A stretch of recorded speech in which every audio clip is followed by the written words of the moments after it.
Demand our rightful pensions now. The government must hear our voice.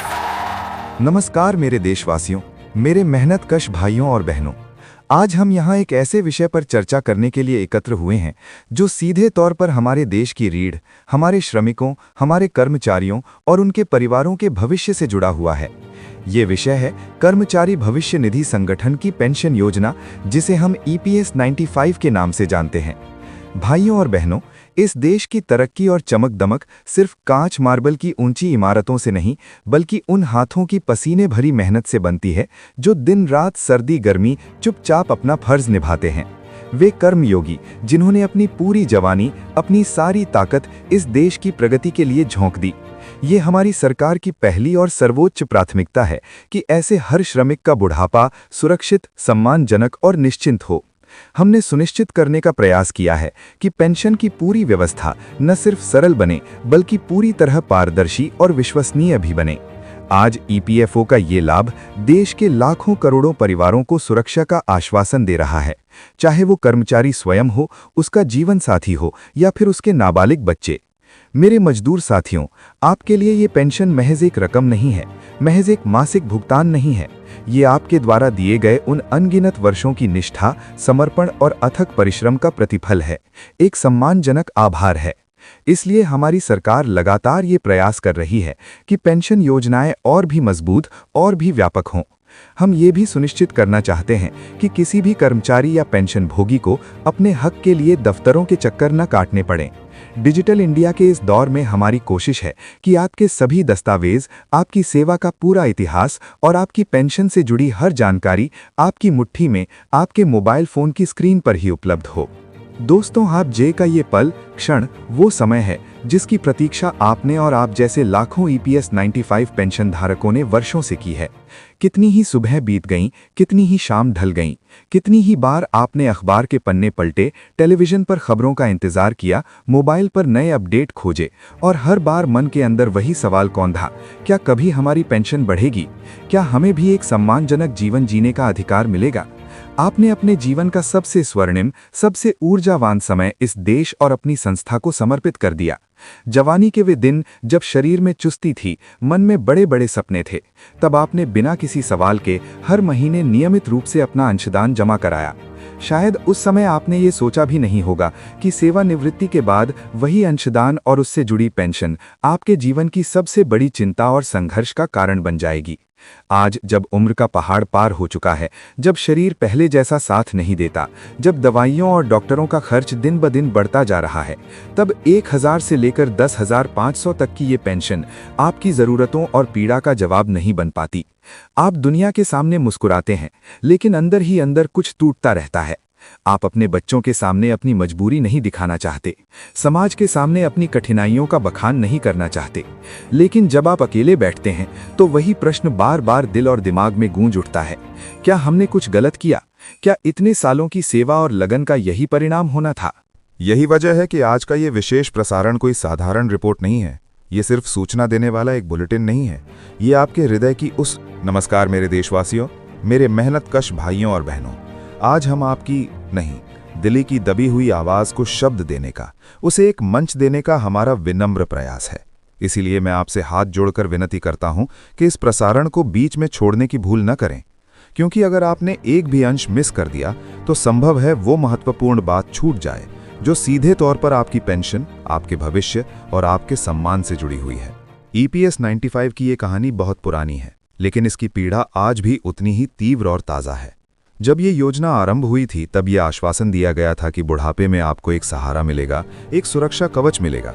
लेकिन समय बीतने के साथ जो वास्तविकता सामने आई, वो इस वादे से बिल्कुल अलग थी। पेंशन की रकम इतनी नगण्य रही कि कई बार लोगों को शर्मिंदगी महसूस हुई, कई बार गुस्सा भी आया और कई बार एक गहरी बेबसी ने आंखें नम कर दीं। एक लंबी कानूनी लड़ाई शुरू हुई, अदालतों की लड़ाई, याचिकाओं की लड़ाई, उम्मीद और नाउम्मीदी के बीच झूलती एक ऐसी जंग जहां हर सुनवाई की तारीख एक नई आशा लेकर आती और अगली तारीख तक सब कुछ फिर से अनिश्चितता के गर्त में समा जाता। आप शायद स्वयं अदालत नहीं गए होंगे, लेकिन हर फैसले, हर सुनवाई पर आपकी नज़र ज़रूर टिकी रही, क्योंकि चाहे फैसला अदालत के कमरे में हो रहा था, लेकिन उसका सीधा असर आपके जीवन, आपके घर परिवार पर पड़ना था। 4 नवंबर 2012 का दिन आज भी हर EPS 95 पेंशन धारक के लिए एक विशेष तारीख है। उस दिन सर्वोच्च न्यायालय के 3 न्यायाधीशों की पीठ ने एक ऐतिहासिक निर्णय सुनाया, जिसने पेंशन गणना से जुड़ी वेतन सीमा को लेकर एक बड़ा बदलाव किया। उस पल ऐसा लगा था कि मानो अब सब कुछ बदल जाएगा, अब पेंशन का पूरा गणित ही बदल जाएगा, अब शायद हमें वो मिलेगा जिसके हम वास्तविक हकदार हैं। लेकिन क्या बदलाव तुरंत आया? नहीं। क्या पेंशन रातों रात बढ़ गई? नहीं। फैसला तो आ गया, लेकिन उसके बाद का रास्ता फिर भी कांटों भरा ही रहा। अलग अलग व्याख्याएं, अलग अलग अधिसूचनाएं और फिर नई नई याचिकाएं। EPS 95 से जुड़ी हर पेंशन धारक एक अजीब उलझन में फंस गया। फैसला हुआ है, लेकिन धरातल पर उसका कोई असर दिखाई नहीं दे रहा। हाँ, इसी उहापोह के बीच समय सरकता गया। 10 साल, 15 साल, 20 साल, और दुख की बात यह है कि कई पेंशन धारक तो इसी इंतजार के दौरान इस दुनिया से विदा हो गए। ये सोचकर ही मन खिन्न से भर जाता है कि जिन लोगों ने लड़ाई शुरू की वे खुद इसके फल को देख नहीं पाए। लेकिन मेरे साथियों, उनका संघर्ष व्यर्थ नहीं गया, क्योंकि उसी लगातार जद्दोजहद की वजह से आज ये मुद्दा एक बार फिर सर्वोच्च न्यायालय के समक्ष पूरी गंभीरता और तात्कालिकता के साथ प्रस्तुत हुआ है। हाल ही में सर्वोच्च न्यायालय ने EPS 95 पेंशन से जुड़ी दर्जनों याचिकाओं को एक साथ सुनवाई के लिए स्वीकार किया। ये कोई सामान्य प्रक्रिया नहीं थी। इसका स्पष्ट अर्थ था कि अब इस मामले को टालने का समय नहीं रह गया है। 3 न्यायाधीशों की एक विशेष पीठ का गठन हुआ और इस पीठ ने लगातार कई दिनों तक इस मुद्दे की गहन सुनवाई की। यहाँ एक बेहद महत्वपूर्ण बात सामने आई। न्यायालय ने स्पष्ट शब्दों में ये कहा कि पेंशन धारकों के साथ उनकी सेवानिवृत्ति की तिथि के आधार पर कोई भेदभाव नहीं किया जा सकता। चाहे कोई 2004 से पहले रिटायर हुआ हो, 2014 से पहले या बाद में रिटायर हुआ हो, सभी के अधिकार समान हैं। इस एक वाक्य पर गौर कीजिए, भेदभाव नहीं किया जा सकता। यही तो वो मूल पीड़ा थी जो सालों से आपके मन को कचोट रही थी। किसी को ज्यादा, किसी को कम, किसी पर एक नियम तो किसी पर दूसरा नियम। लेकिन अब सर्वोच्च न्यायालय ने इस पूरी सोच पर सवालिया निशान लगा दिया है। न्यायालय ने यह भी साफ संकेत दिया है कि सरकार और कर्मचारी भविष्य निधि संगठन को पेंशन धारकों को एक सम्मानजनक पेंशन प्रदान करने की दिशा में ठोस और सार्थक कदम उठाने होंगे। ये कोई सामान्य सलाह नहीं, बल्कि एक स्पष्ट और दृढ़ निर्देश था।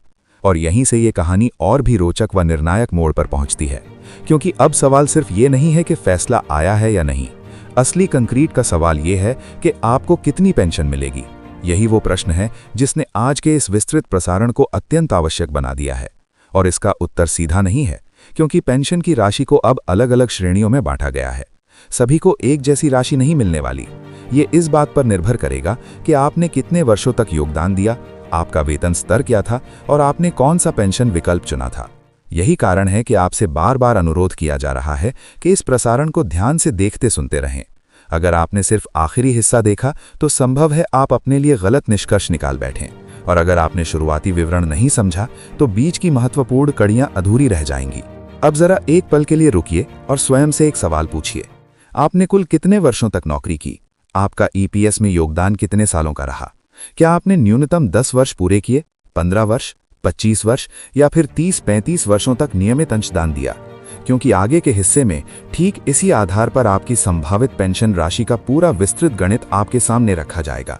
कोई हवाई बात नहीं, बल्कि वो ठोस गणना जो वर्तमान स्थिति, न्यायालय के आदेश और मौजूदा वेतन सीमा को ध्यान में रखकर प्रस्तुत की जा रही है।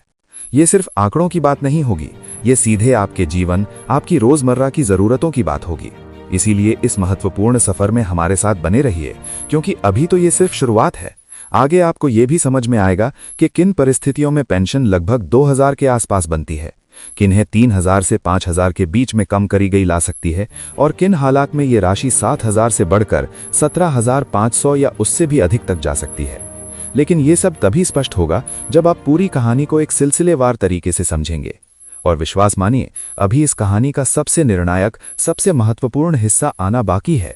यहीं से वो मोड़ शुरू होता है जहां अक्सर ज्यादातर लोग भ्रम का शिकार हो जाते हैं, क्योंकि बहुत से पेंशन धारक सिर्फ एक ही लाइन पकड़ लेते हैं, पेंशन बढ़ गई, और बाकी की पूरी तफसील सुनना छोड़ देते हैं। लेकिन सच्चाई ये है कि अगर आपने पूरा चित्र नहीं समझा तो आप अनजाने में ही अपने साथ अन्याय कर बैठेंगे। इसलिए अब जरा ठहरिए, एक गहरी सांस लीजिए, मन को शांत कीजिए और पूरे ध्यान के साथ आगे सुनिए, क्योंकि अब बात सीधे सीधे आपकी जेब, आपके सम्मान और आने वाले कल की सुरक्षा से जुड़ने वाली है। सर्वोच्च न्यायालय के ताज़ा आदेशों के बाद जो सबसे बड़ा बदलाव सामने आया है वो ये है कि अब EPS 95 की पेंशन को एक ही तराजू में नहीं तौला जा रहा। पहले जैसी स्थिति नहीं रही, जहां जिसने 10 साल काम किया और जिसने 30-35 साल काम किया, दोनों को लगभग एक जैसी राशि मिल जाती थी। न्यायालय ने स्पष्ट संदेश दिया है कि योगदान के वर्षों, अंतिम वेतन और चुने गए विकल्पों के आधार पर ही पेंशन तय होनी चाहिए, क्योंकि यही न्यायसंगत और तार्किक है।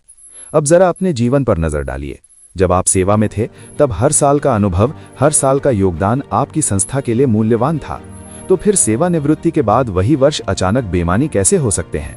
यही सवाल न्यायालय के समक्ष भी था, और इसी प्रश्न ने पेंशन को विभिन्न श्रेणियों में वर्गीकृत करने का मार्ग प्रशस्त किया है। सबसे पहले बात करते हैं उन पेंशन धारकों की जिन्होंने न्यूनतम अवधि पूरी की है, यानी वे साथी जिन्होंने लगभग 10 वर्ष या उससे कुछ कम समय तक ही EPS में योगदान दिया है। बहुत से लोग इसी श्रेणी में आते हैं। कोई स्वास्थ्य संबंधी कारणों से नौकरी छोड़ने को मजबूर हुआ, किसी की फैक्ट्री या कंपनी बंद हो गई, तो किसी के जीवन में ऐसी परिस्थितियां आईं कि लंबी सेवा देना संभव नहीं रहा। अब तक ऐसे पेंशन धारकों को अक्सर यह एहसास कराया जाता रहा है कि क्योंकि आपने कम साल काम किया है,